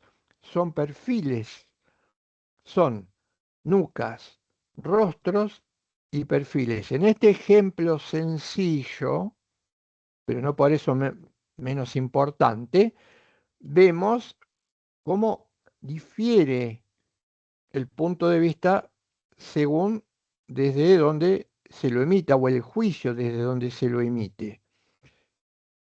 La cuestión en la realidad, y el ejemplo es simplemente teórico, la realidad demuestra que a nosotros nos pasa esto constantemente, pero, y acá está el problema, si no, no estaríamos discutiendo esto, tomamos caminos equivocados. Esos caminos equivocados son el que dice que ve el rostro, dice yo veo el rostro y es lo único que puede verse. Tal vez, tal vez, tal vez en alguna porción de su cabeza piense que hay algo que no pueda ver, pero no le da importancia. Y además desconoce completamente que haya factores que son relevantes y que él ni siquiera intuye o duda de que puedan existir. Precisamente ahí es donde aparece el error que denominamos absolutismo. Absolutizo mi versión. Esto es interesante porque no es simplemente a nivel teórico, es más, diría que excede lo teórico, está presente en cualquier conversación, en cualquier encuentro, en cualquier lugar en donde uno intercambie puntos de vista a fuerza de que se detenga y pueda esquivar o eludir sus propios sesgos. Nos damos cuenta que el reduccionismo está hasta en las conversaciones más pueriles. Por supuesto, si queremos aumentar la gravedad del hecho, se lleva a teorías y se lleva a construcciones, pero está presente constantemente en lo cotidiano, con lo cual es terriblemente difícil, yo no digo erradicar, no vamos a poder erradicar el reduccionismo porque también, y en uno de los textos dice Héctor, somos seres finitos y situados, finitos y situados. ¿Qué significa finitos? Y finito es muy importante. Partimos de la base de que hay una verdad y que esta verdad es comprensible para todos, pero también tenemos que contar con nuestra finitud. Nos resulta imposible apresar, conocer y comprender la totalidad o la verdad integralmente hablando.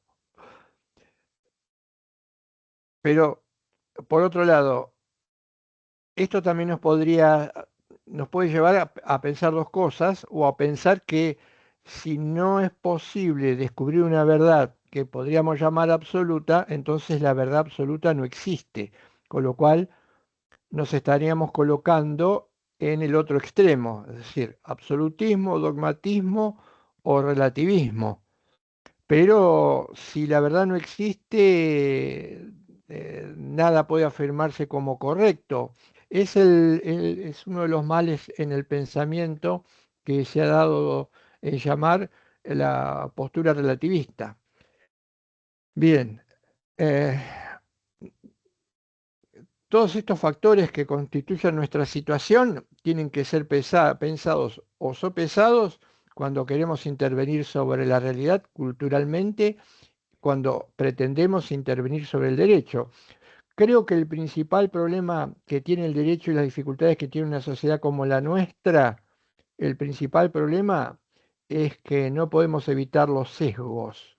Es decir, seguimos pensando y actuando de manera sesgada, porque creemos que nuestro punto de vista es la única manera de entender, de interpretar o de ver la realidad. La solución teóricamente parece muy sencilla, decíamos. Por supuesto, integremos los diferentes puntos de vista, pero acá también aparece un problema adicional, porque integrar un punto de vista no implica sumarlo como sumo una prenda de vestir más a mi guardarropa. Integrar un punto de vista diferente significa convencerse de que yo estaba equivocado en parte o en algo. Asumir esta equivocación y al mismo tiempo que asumo esta equivocación, acreciento mis posibilidades de acceso a la verdad. Porque el acceso a la verdad no puede ser individual, único, ni hay ser en el mundo que lo obtenga y que lo consiga.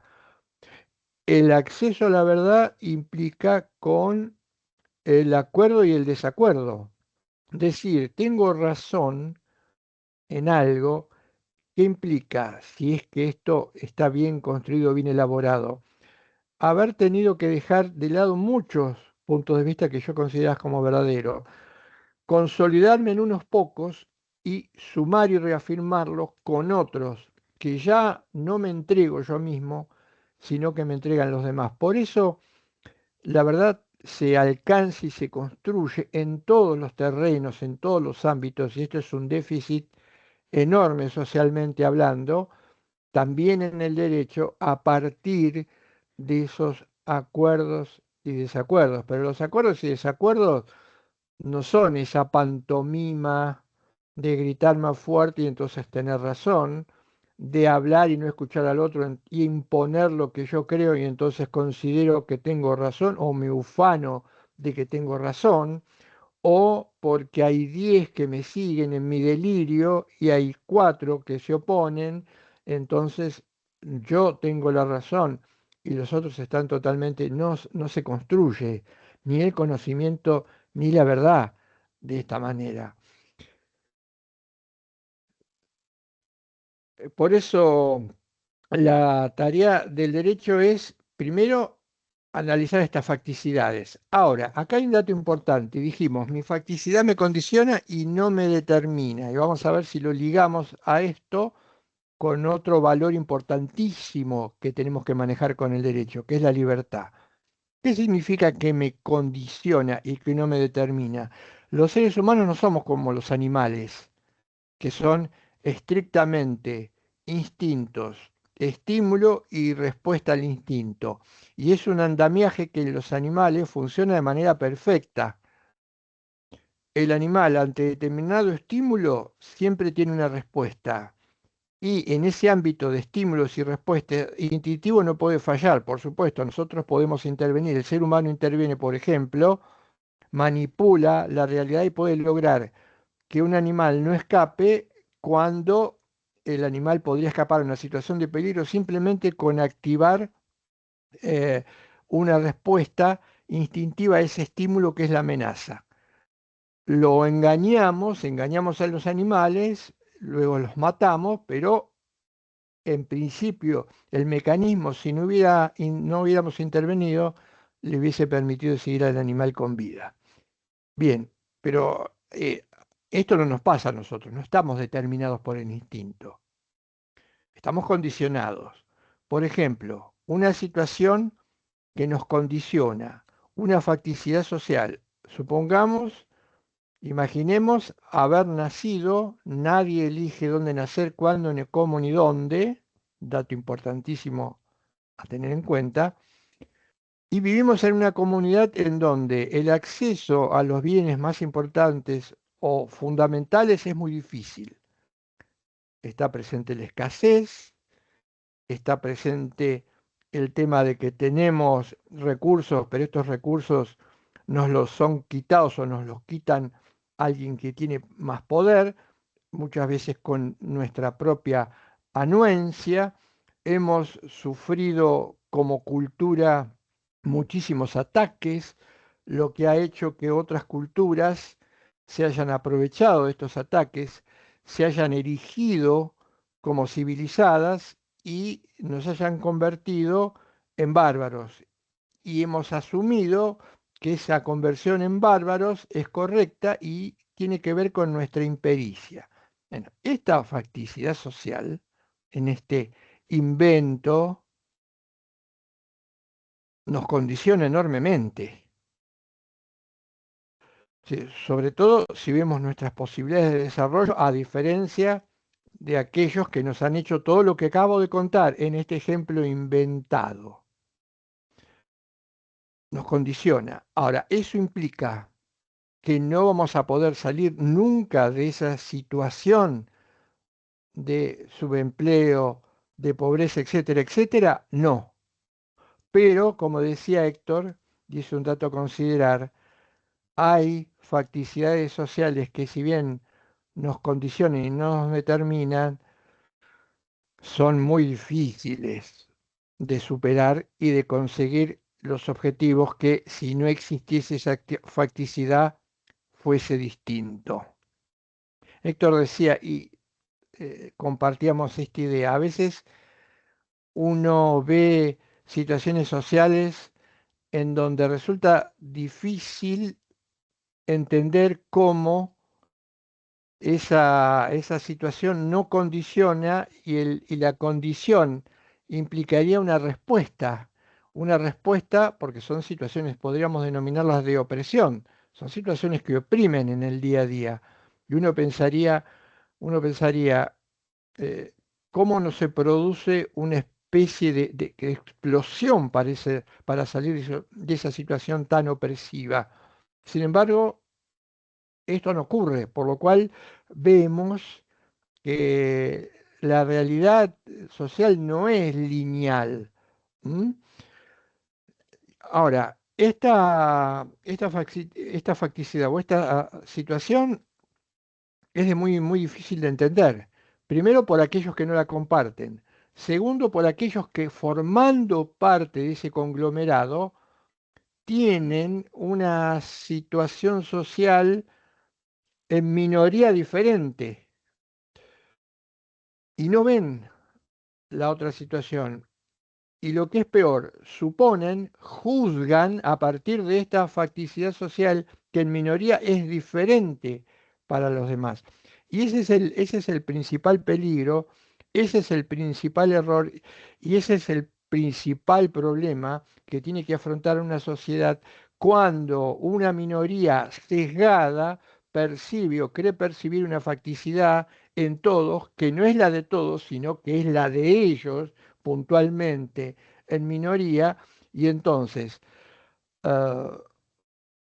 teóricamente no hacemos lo que teníamos que hacer porque no queremos, porque no tenemos ganas, porque somos belicosos, porque no somos cultos, porque somos bárbaros, porque somos vagos. Esta facticidad social, eh, así entendida, va a impedir, nos va a condicionar, pero esto no indica que, como decía en el ejemplo, explotemos o que sigamos de manera sumisa aceptando esas reglas de juego impuestas por quienes creen que su punto de vista es el único. ¿Mm? Em, para conectarlo, porque sobre esto ya hablamos, quería marcar lo de la libertad, para conectarlo con algo en su momento hablamos, esta es la idea perniciosa. Acá esto es lo que pone en jaque esa idea perniciosa, moda del siglo XXI y de las corrientes dominantes, que es lo que se llama mérito. ¿Mm? De acá va a devenir esa falsedad que se denomina por algunos méritos. Está el ejemplo, está el famoso ejemplo, lo habrán visto ustedes, de personas que están mirando algo y una persona que es muy alta se apoya en esa baranda o reja, hay diferentes dibujos y puede ver la otra realidad. Y otra persona que no puede verla porque es de baja estatura. Y luego hay una tercera imagen o una tercera persona que se agrega, que es esa persona de baja estatura con una escalera que le permite mirar lo que no puede ver por diferentes circunstancias que tienen que ver en parte con el ejemplo que inventado que les estaba contando. Y ahí se ve de manera muy notoria que la persona alta no está en igualdad de condiciones con la persona baja. No hay igualdad de condiciones. Es decir, la sociedad, la vida, la existencia, no es esta igualdad de condiciones de alguien que por su altura puede mirar del otro lado del cerco y alguien que no puede hacerlo. No están partiendo del mismo lugar. Es como el famoso relato de la carrera de Aquiles y la tortuga. ¿Quién dice que en una sociedad en donde la facticidad social es marcadamente negativa, alguien respecto de la facticidad social marcadamente positiva y no por mérito, y ahora podemos ver por qué, pero consolidada en la historia, estén en un pie de igualdad y pueden iniciar una carrera al mismo tiempo? No hay igualdad alguna. Hoy decía, la libertad tiene que ver con la facticidad. Sí, Levinas decía, para hablar de la libertad y no proponerla de manera irresponsable, hay que tener en cuenta la facticidad. No hay libertad sin facticidad. ¿Qué quiero decir con que no hay libertad sin facticidad? Paula ponía hoy el ejemplo de la carrera de los estudios. Yo me haría la siguiente pregunta. ¿Mm? Si la libertad es algo que parece que viene con nosotros desde que salimos al mundo y somos pura libertad, y en nuestra vida deseamos o tenemos ciertos objetivos o alcanzar ciertas metas, mi pregunta sería esta. Tengo un título y en función de ese título tengo una determinada tarea. Esto lo conseguí porque me respeté fielmente a mí mismo. ¿Y qué respeté de fielmente a mí mismo? De que soy y somos seres libres. Entonces me pavoneo con esta idea, recorro todo el mundo hablando de mi libertad. ¿Qué necesité? Pero pensemos un poquito más. ¿Qué necesité para tener un título de abogado? No vamos a hacer toda la trayectoria de vida, vamos a achicarlo el ejemplo. ¿Qué necesité para tener mi título de abogado? No hubiera podido tener mi título de abogado si no hubiera sabido, no hubiera aprendido a leer y escribir. No hubiera podido hacerlo.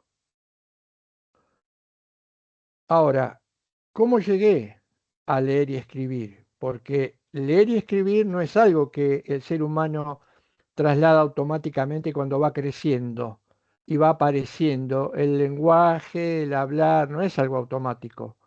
Eso requiere de un proceso, requiere de un trabajo, requiere de una conformación social, requiere de una tarea de aprendizaje. ¿Mm? ¿Cómo lo hice? Y pude estudiar. Ah, muy bien. Sí, pude estudiar en una época en que muy pocos podían estudiar. Ah, muy bien. Gran mérito el mío. ¿Y por qué pude estudiar? Y porque naciste en una familia cuya facticidad social era positiva. Ah, muy bien. ¿Eso es mérito? No, no es mérito alguno. Si yo hubiera nacido en una facticidad social de una familia que no hubiese tenido lo mínimo para la manutención y hubiese tenido que, en vez de aprender a leer y escribir, salir a buscar cartones, mi facticidad hubiese sido completamente diferente. Ahora, la cuestión es, ¿no es que siendo libres podemos ser cualquier cosa? Mi respuesta es, demuestren el error de mi razonamiento, porque todo lo que yo puedo hacer, en la que no tuve prácticamente ningún mérito, se apoya en mi facticidad, que fue y sigue siendo positiva. Hay facticidades ultra positivas, que son minoría. Ahora, si mi facticidad social hubiese sido diferente, yo probablemente hoy no podría estar dando clase frente a ustedes. Entonces, como dice Levinas, la injusticia se ríe de esta libertad que se manifiesta constantemente y hoy permanentemente de una manera absolutamente irresponsable.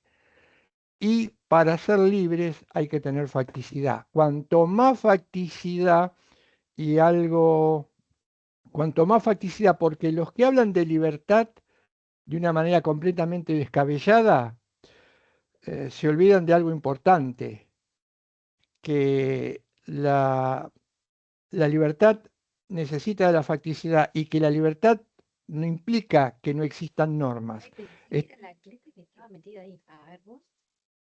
Perdón, alguien que quiera hacerme una pregunta, hay un micrófono. No. Vuelvo. A ver, intento retomar mi argumentación. Les decía, es fundamental esta facticidad, porque sin ella no podemos ser libres. Y ellos dicen, proclaman, y estoy cansado de escucharlo en el día a día, que para ser libre además no hay que tener reglas, no hay que reglar. Lo fundamental en la realidad y en el mundo es desreglar, que no haya reglas, porque todo lo que tenga que ver con reglas o con normas coartan la libertad. Otro delirio, pero diría, para decirlo con los griegos, otra estupidez o idiotez. Si no hay reglas, no hay normas, no es posible ser libres. Uno de los ejemplos que le acabo de dar es el que le dije recién. Por otro lado, decir que no hay reglas o decir que la libertad implica que no existan regulaciones, es también, y esa es una contradicción lógica que por supuesto no alcanzan a percibir, esto también es una regla, decir que no hay reglas. Se asume como una directiva el decir que no haya directivas. Por supuesto, es una regla mala, pero es una regla. La libertad es facticidad. Cuanto más facticidad, cuanto más reglas, cuanto más hábito, cuanto más normas yo incorpore, más posibilidades tengo de hacer cosas en mi vida cotidiana. Y si bien es cierto, como decía Paula, que tomar una decisión implica cerrar un camino, eso tomar una decisión implica abrir muchísimos otros caminos que no podrían abrirse si no aparecen. Ahora, y voy al meollo y al cierre de mi argumento, un punto a libertad y facticidad. La libertad, y como consigna dialógica, la libertad no es un punto de partida. No es un punto de partida. La libertad es un resultado. Si la libertad fuese un punto de cómo explicarle a alguien a quien se lo sustrajo de su seno materno y se lo envió a otro país para trabajar y morir en la explotación cosechando campos de algodón, ¿cómo explicarle que no pudieron ser libres? ¿Cómo le explico yo si quisiera a esa persona o esa cultura? Somos libres, me dirían culturalmente hablando, pero el 30% de la población en un momento dado fue explotada, fueron robados, fueron mercantilizados y murieron en los campos de algodón. ¿Cómo explico que no fueron libres? Y ahí está presente la facticidad, en este caso marcadamente negativa.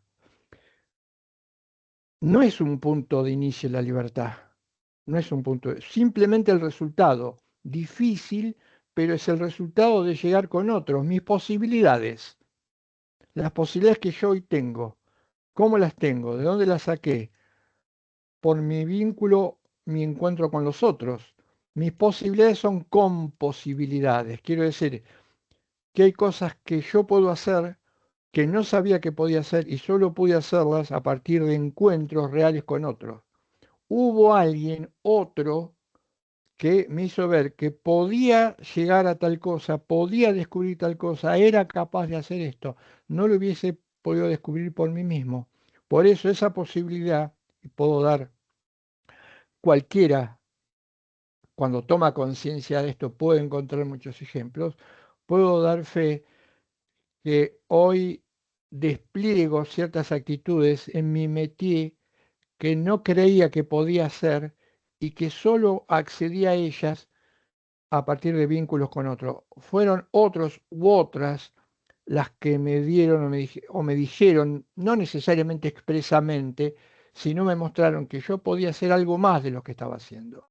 Si esa otra persona no hubiese estado, ese otro vinculado en ese momento, probablemente hoy no pudiera hacer cosas que no pensaba que era capaz de hacer, lo que implica mayor libertad.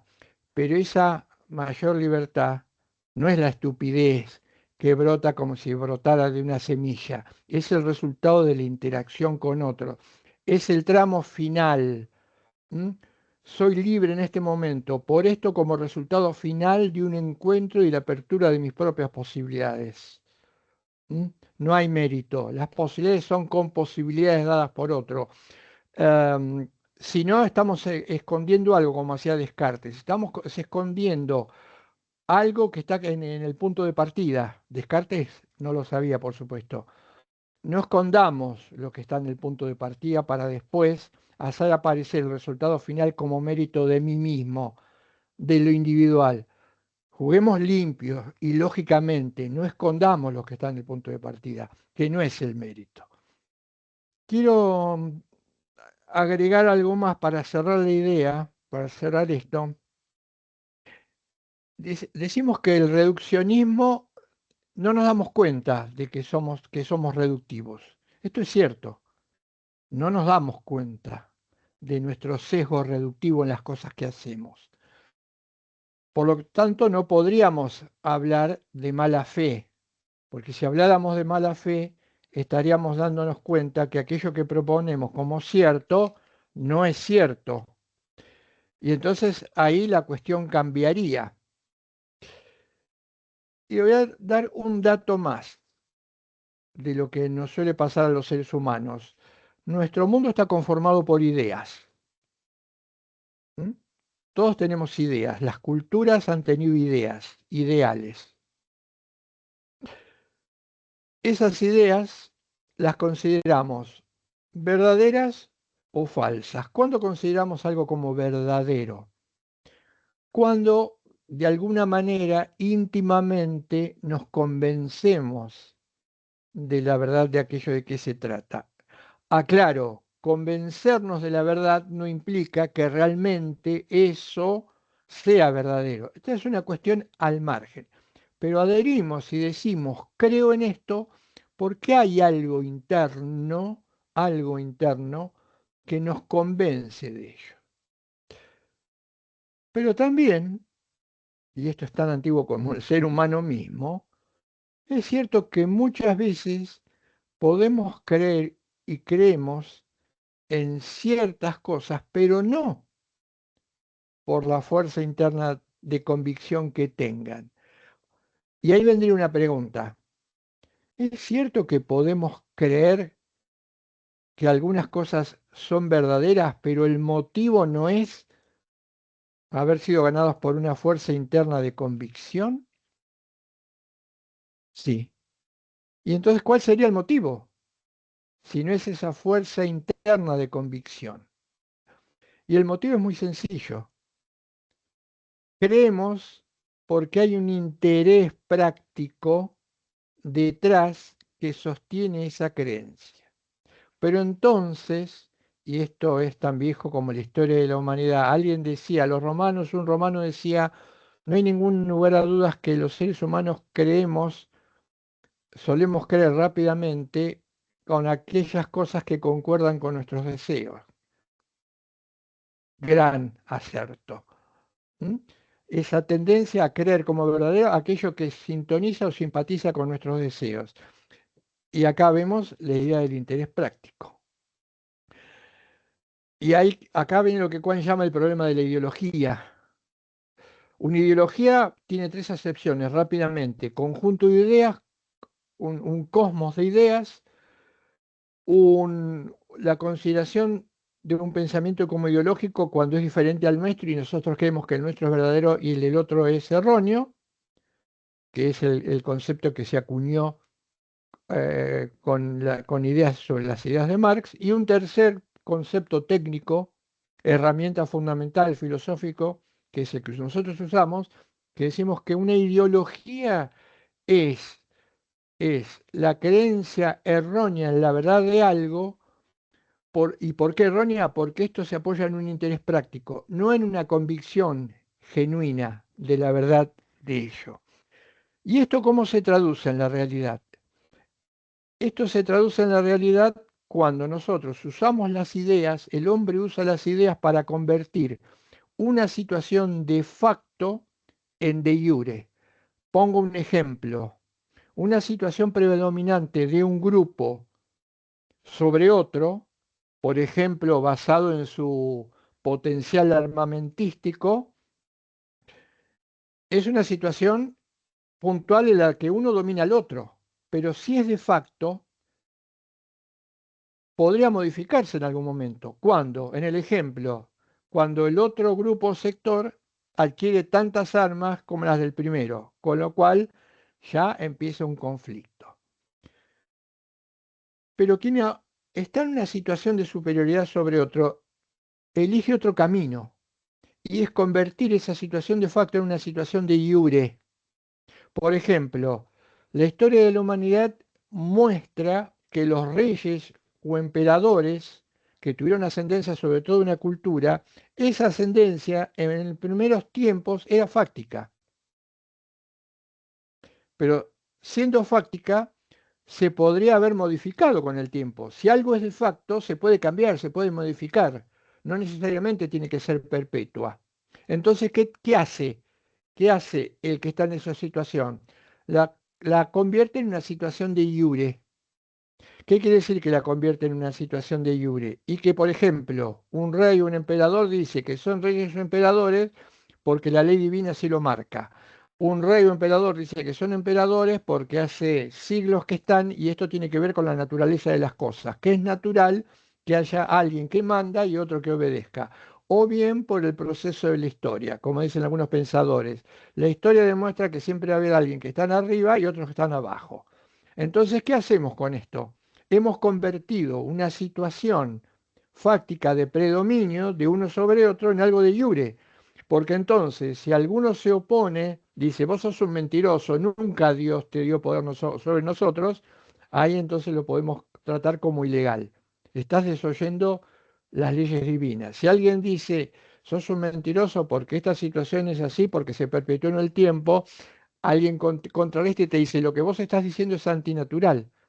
Por eso los griegos se apoyaban tanto en la idea de naturaleza. ¿Por qué? Porque lo que era negativo perverso era la famosa frase contra natura. Lo que va contra la naturaleza es perverso. Por ejemplo, lo que va contra la esclavitud es perverso, porque la esclavitud es parte de la condición natural del ser humano. Y los que recurren al proceso de la historia dicen, es inmoral lo que vos decís porque estás yendo contra el destino de la historia misma. Lo que quiero marcar entonces es esto. Cuando nuestro pensamiento se apoya en estas variables, hablamos de un pensamiento ideológico, es decir, un pensamiento que no es de mala fe, no nos damos cuenta de esto. Adherimos algo como verdadero, pero no porque estemos convencidos de ello, sino porque está protegiendo algún interés práctico. Por ejemplo, si soy heredero de una corona de algún lugar, voy a creer, por supuesto, que a mis antecesores, a mis antepasados, se le apareció Dios en la ventana y le dijo, vos ahora, a partir de ahora, vas a ser el rey y vas a seguir los destinos, pero en realidad no porque esté convencido, sino porque defiende un interés práctico. ¿Cómo no voy a defender esto si soy heredero? Yo quiero seguir siendo rey y vivir a costa de los demás y no trabajar nunca. Bien, esto es pensamiento ideológico. Es de buena fe, no de mala fe. Si fuera de mala fe, estaríamos pensando en otra cosa. Pero ¿esto qué permite?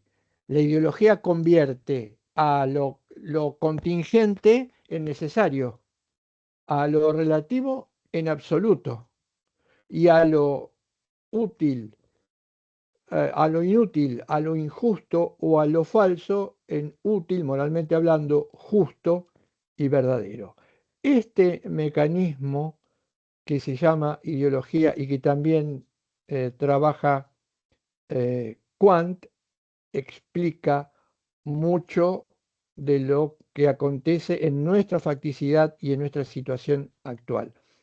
Insisto, lo más peligroso es que pensamos las más de las veces apoyados en estas ideas de manera ideológica y sin darnos cuenta de ello.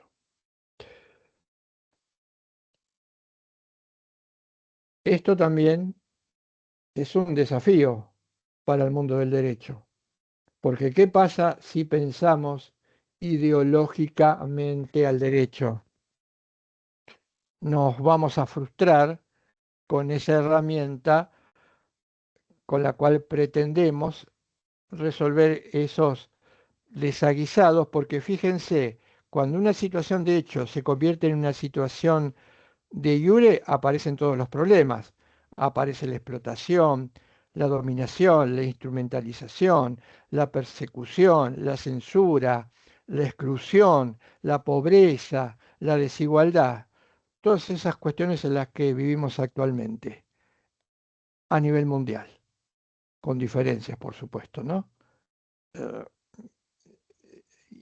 Ahí está el desafío todavía no superado por parte del derecho. Bien, les aconsejamos, lean el material, volvemos sobre estas cuestiones en la clase que viene, trabajamos esta cuestión es fundamental, volvemos sobre ella y después vamos a pasar, entendiendo esto, a lo positivo, a lo propositivo, que es explicar esa cualidad que todos los seres humanos tenemos, que es nuestra faz crítica, pero que por determinados motivos no solemos desenvolver con actualidad. Pero para esto tenemos que estudiar qué significa la crítica. ¿Mm?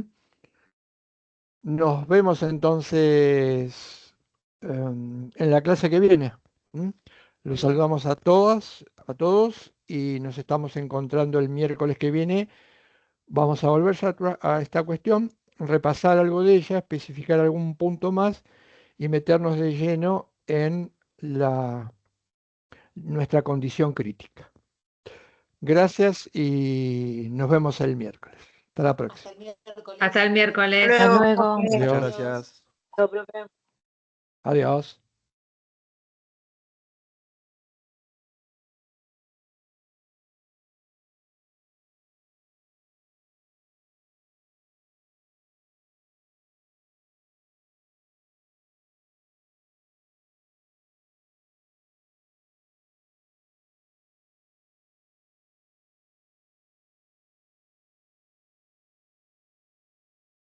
Bueno, muy bien, Carlos.